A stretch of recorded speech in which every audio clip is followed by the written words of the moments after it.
No programa Momento de Decisão de hoje, você vai conhecer a trajetória de sucesso de um profissional que há 15 anos descobriu um nicho de mercado que não tinha concorrentes no Brasil ou na América Latina. Ainda hoje, o negócio mantém essa folga e esse empresário não precisa se preocupar com a concorrência. Vale a pena conhecer essa história. O Momento de Decisão começa agora.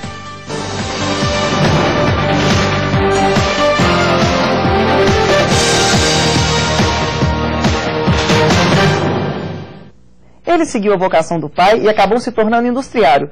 Teve vários empregos até descobrir que tinha talento para ser empresário. Hoje, ele vive a confortável situação de administrar a única empresa fornecedora de soluções de serviços e máquinas para tratamento de metal líquido para as indústrias siderúrgicas brasileiras. Está conosco o empresário Geraldo Paixão, fundador da Tecnosulfur. Geraldo, conta para os nossos telespectadores essa sua carreira de empresário. Na verdade, a gente não programa isso, né? As coisas vêm acontecendo ao longo da vida da gente. Eu comecei na indústria siderúrgica como empregado, em 1975. Trabalhei um período na Uzi Minas, de uns 7 anos. Da Uzi Minas, por uma questão de desafio profissional também, fui para a CST, em Vitória. Trabalhei mais 4 anos. E mais um desafio, voltei para Minas, fui para Ouro Branco, para a siderúrgica Aço Minas. E lá trabalhei mais uns 7, 8 anos. Isso foi um passo fundamental, né, para que houvesse a coragem, né, de investir como empresário, como fizemos. E você escolheu esse setor, esse segmento, por causa do seu pai? De certa forma, o trabalhar na indústria, sim. O trabalhar na indústria foi seguindo aí a trajetória do meu pai, né, que sempre trabalhou em indústria. Mas sair da indústria para empresário, não, aí já não era uma experiência que eu trouxe, né, de família. Isso aí foi uma coisa mais, o momento propiciou isso, a oportunidade surgiu, e seria num primeiro momento quase que uma consultoria só, mas a consultoria não ia atender o mercado da forma que precisava, então nós, né, como fundadores da empresa, achamos que teria que juntar serviço, produto, ou seja, no final das contas eu teria que apresentar uma solução para o mercado. E uma coisa muito tímida, porque a gente começa sem planejamento, né? Surge a oportunidade, a gente enxerga que isso pode ter um caminho promissor, mas a gente não tem um planejamento em primeiro momento para isso. Certo. Então investimos nessa ideia e a ideia se tornou empresa. E hoje, então, você está com a empresa, né? A empresa já tem, né, um bom tempo de existência. 15 anos. Nós fizemos agora em 1º de junho, 15 anos. O que é mais difícil no dia a dia como empresário? Tem situações difíceis e fáceis. É muito difícil você falar assim, o que é mais difícil, né? Mas a gente tem alguns momentos, alguns desafios como administrador. Na parte de recursos humanos, é uma situação que requer muita habilidade para se lidar com o ser humano, para ter resultados através do trabalho de outros. Isso é um desafio. Não chega a ser uma dificuldade, mas requer habilidades, né? E qual que é o seu desafio nessa administração de RH? Hoje, a gente tem uma situação confortável porque a empresa tem uma estrutura, né, que cuida daquilo que a gente cuidava uns anos atrás. Que é colocar a pessoa certa no lugar certo, fazendo a coisa certa. Certo. E para isso tem que conhecer o ser humano, saber das necessidades, saber da potencialidade de cada um e colocá-los, né, nos devidos lugares. Hoje existe uma certa facilidade porque tem uma estrutura, tem pessoas especializadas nisso, para fazer seleção, para fazer treinamento pessoal. Certo. Então, para montar uma boa equipe. Como é que a gente faz para montar uma boa equipe? Você acha que tem que buscar qualidades diferentes nas pessoas ou parecidas? Eu acho que no primeiro momento você traça o perfil, né? O que você quer. Porque tem pessoas boas para uma coisa e não são boas para outras. Então, a primeira coisa é se traçar um perfil. O que eu quero? Né? O que eu espero de um profissional? E aí sim, depois buscar isso naquelas pessoas.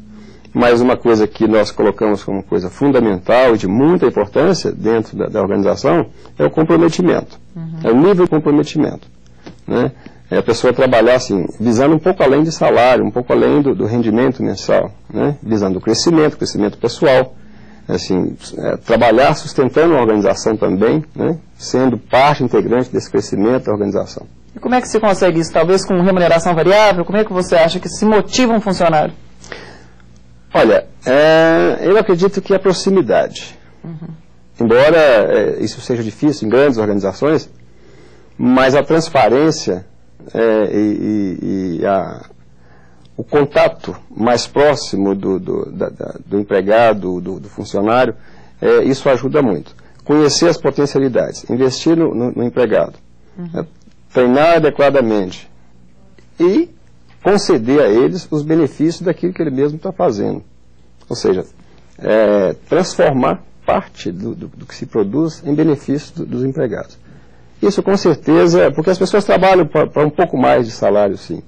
Eles trabalham para ter o salário, mas querem conforto no trabalho, querem a certeza de que estão sendo vistos, estão sendo valorizados e que os trabalhos têm um destino conhecido. Então, eu acho que toda essa mescla, né, de atitudes é que vai fazer com que o funcionário se identifique com a empresa, se identifique com as pessoas que estão ali do lado e agreguem valor à organização. E como é que você sentiu a oportunidade, a demanda para então montar a Tecnosulfo?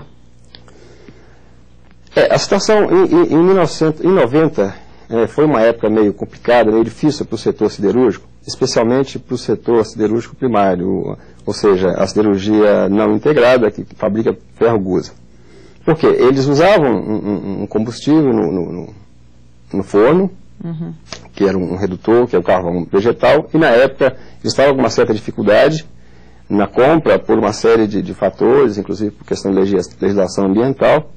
E nessa época surgiu como uma alternativa, uma opção para eles, utilizar o carvão mineral. E o carvão mineral contém um teor de enxofre muito mais alto, transfere mais enxofre para o metal.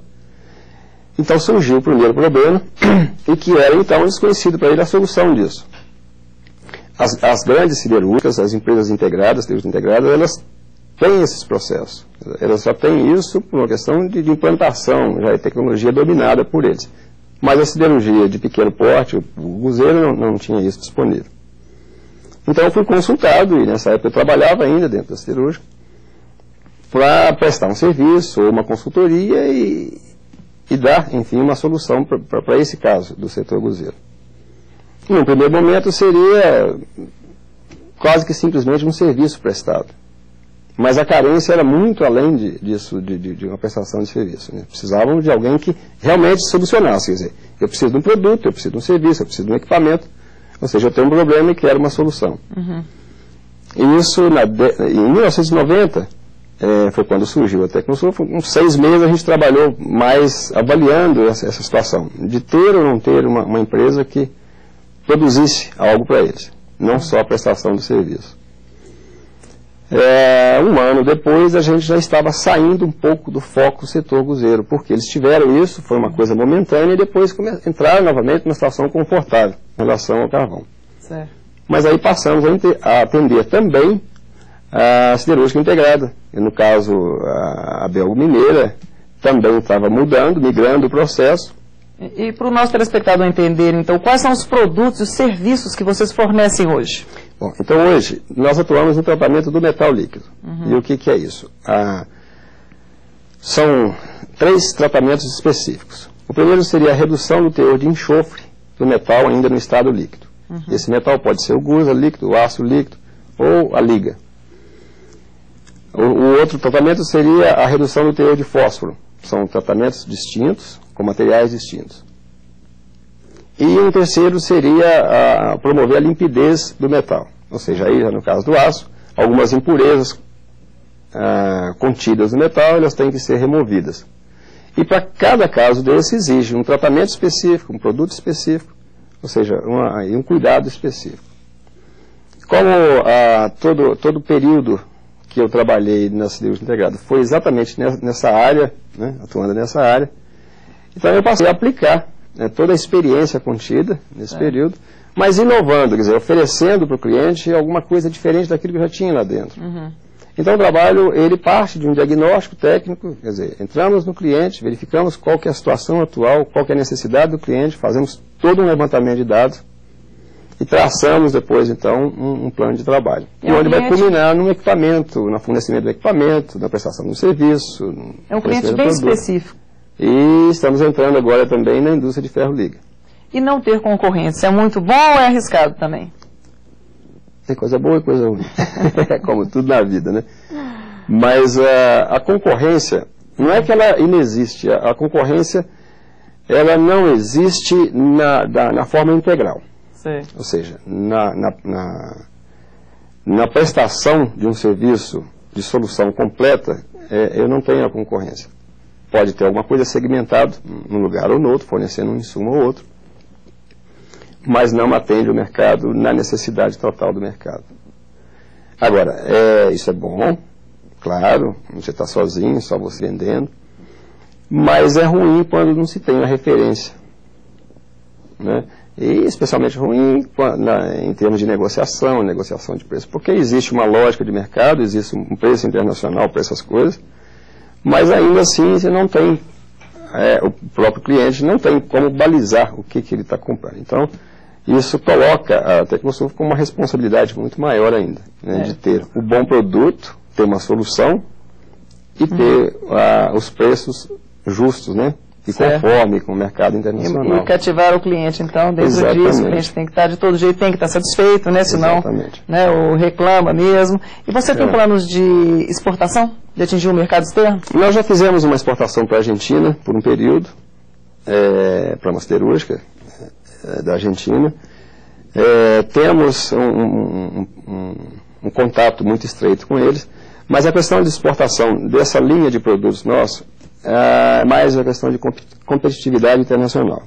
O que acontece? O nosso preço, a ex-work, ele é altamente competitivo.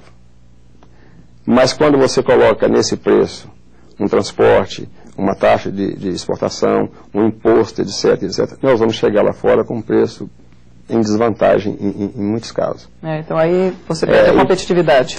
Mas nós buscamos o mercado internacional, eu viajo muito, visito muitas empresas fora também, a gente busca no sentido de ofertar também serviço, também tecnologia, participar de concorrências maiores, associar empresas que têm um pacote maior e que a gente pode entrar como uma parte dessa oferta. Então a gente está sempre buscando.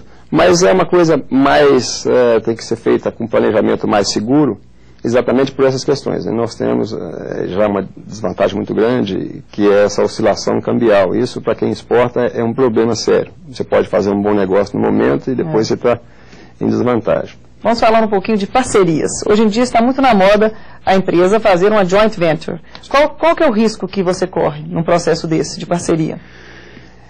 Nós já fizemos alguns contratos desse tipo. Nós já fizemos um acordo em 1997, 97 para 98. Nós fizemos uma parceria de negócio com uma empresa americana.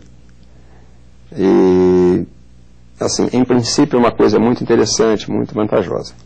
Mas, no segundo momento, nós temos corremos um risco muito grande de estar passando uma tecnologia sem ter uma contrapartida muito interessante.